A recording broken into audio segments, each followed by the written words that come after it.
I've put us into a practice mode training tool so that we can take a look at some of the heroes in depth. This is Moira. She is one of the support heroes. If you press F1 at any time and hold it, you can see all of the abilities that your hero is able to do. So on the left you can see that you've got a left click and a right click to do healing, and then a beam weapon to do damage. So that is going to look like this.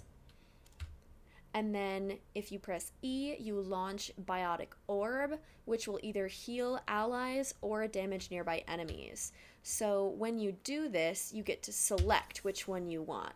And then you press E and left click for the heal. And once that resets, I can press right click to damage. Now, Moira's healing is somewhat limited, so you'll see that as I do this, there's a little bar that goes down, but if I'm damaging enemies, that bar recharges a lot faster. So you're going to want to do a mix of healing and damaging in order to provide the most healing for your team. Looking at her shift ability, this is a great mobility ability. You'll be able to fade, so you just do this and you can jump at the end to go up. This one actually makes you invisible and untargetable, so you really can get away very quickly and then heal yourself with this if you need to. Looking at her ultimate ability, that is a beam that at the same time can either heal any ally that it hits or damage any enemy that it hits. It's very strong. And yes, shooting headshots will get you more points there. Next, let's go ahead and take a look at Mercy. This one you probably will know of or hear of. It's one of the more famous ones. So you can shift to fly, and then your left click is going to be healing your allies, and then right click will be amplifying the damage that they do to the other team. If a teammate has just died, you can press E to resurrect them. That option will come up. Let's see if I can do it for this bot here. Resurrect friendly unit. And that's what the resurrect will look like. You can also press 2 to toggle to the blaster. You might hear something called a battle mercy, which just refers to somebody who's playing mercy who is doing a lot of damage themselves, as well as healing and boosting their allies.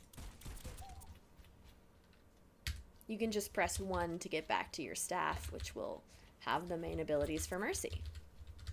As you can see, she has a couple passive abilities, one of which is native to all support heroes, and that is automatically healing over time. She's got a local heal for herself as well, and also she's got Angelic Descent, which is falling slowly, pressing space. Her Q is going to allow her to fly with space, and then just have amplified abilities for what she normally does.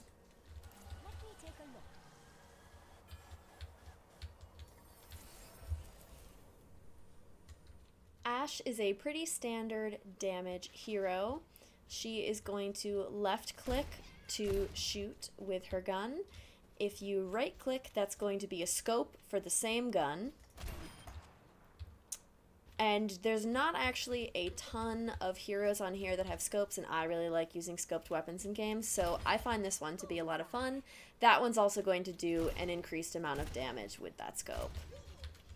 Pressing E is going to throw some dynamite, which you can leave for a couple seconds, or you can detonate it by shooting it. And her left shift is a shot with the coach gun that blows her backwards as well. She has a pretty fun companion named Bob, who comes out when you press the ultimate, and he will automatically attack any enemies that he can see. And he has a pretty good damage and a lot of life, so he's pretty helpful. Next up is my favorite boy, Junkrat. He is the damage that I play the most, and I really love him for his unique movement and mobility and his voice lines. This is a trend.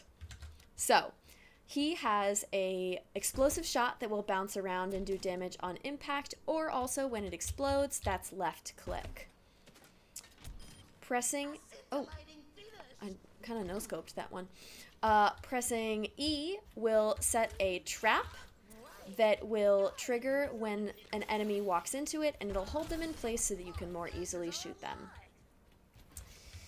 One of the things that I think is so fun about Junkrat is the shift. That's going to do an explosive that sticks where you put it. You detonate it with right click, and it will explode any enemies it hits. You can also throw one down and explode it, and it will launch you. So this is a great way to get some mobility or get to a higher vantage point. That is something that is pretty key with Junkrat. There's a big advantage to being up where other people can't reach you or can't hit you. So he has very good abilities from up there. His ultimate, called Riptire, is pretty cool. When you pop this, you want to make sure that you're standing in a place that is relatively safe and covered, because what it essentially does is it creates a tire that is you, that is spinning and moving, and it will detonate and create a huge explosion that is highly damaging and often a one-shot, which is why it's so fun. But you are also still standing there. It's kind of like astral projection. So if either one of those versions of you is killed in the short amount of time that it's active for, you will die and the ult will be canceled, which is always disappointing when you've been working up for that. So you go in, you can detonate it with kind of anything. I did no damage there, that's embarrassing, but at least I blew the shield. And then you'll be right back where you started, so you want to make sure that you don't die right away after. You keep your wits about you a little bit. All right, let's move on to some tanks. So this is Sigma, and he will shoot balls that explode, and they have a kind of limited range. You can see they only go to there, but you can bounce them off of things. His right click is a shield. Let's go where someone might be shooting. And you can extend this out to a certain amount. And you'll see how much health that has with that little bar. You can recall it so that it'll recharge with your right click again. And then you'll be able to recast it pretty quickly after that, as opposed to having a little bit more of a cooldown if you let the shield break entirely. His E is a stun that's going to charge up and then launch a big rock that will knock the enemies over and do damage to them. Pressing left shift will absorb any projectiles and turn them into health or over health. I don't know if you saw that little tiny green bar pop up for just a second when I had fully healed. His ultimate will give you a couple seconds to aim and then lift up any enemies that are in that range. You can hit them while they're in the air, and then they will slam down onto the ground. Now, he might sound a little familiar because some of his voice lines were pretty famous on TikTok a little bit ago, so this is where that's from. Finally, we get to move on to another one of my favorites, and he just got reworked in a huge way, which I'm very excited about because he was basically unplayable in the meta before, but now Roadhog is back. So he has one shot, which is new, and it's got a center, it's got some explosives on the outside, it's got a pretty good range, but the center goes out a little further than the outside does. He has a little trap that will hold on to anything that it touches on the enemy team, and it'll also do shock damage over time to them. New in the patch, let's see if I can get damaged a little bit here, is his right click is a health, and you can see that it charges back up over time, and you just, hold on to it for as much healing as you want. The left shift is what really makes Roadhog Roadhog. That is the hook. This is great in certain types of terrain, but really it's just good overall because you're able to yank on somebody, they're immobilized for a second, and then you can go about shooting them in the head. His ultimate is pretty simple. You just click and then go whole hog. That's the whole ultimate. I believe it's actually called Whole Hog. Yep, it is. Damage and knockback enemies in front of you.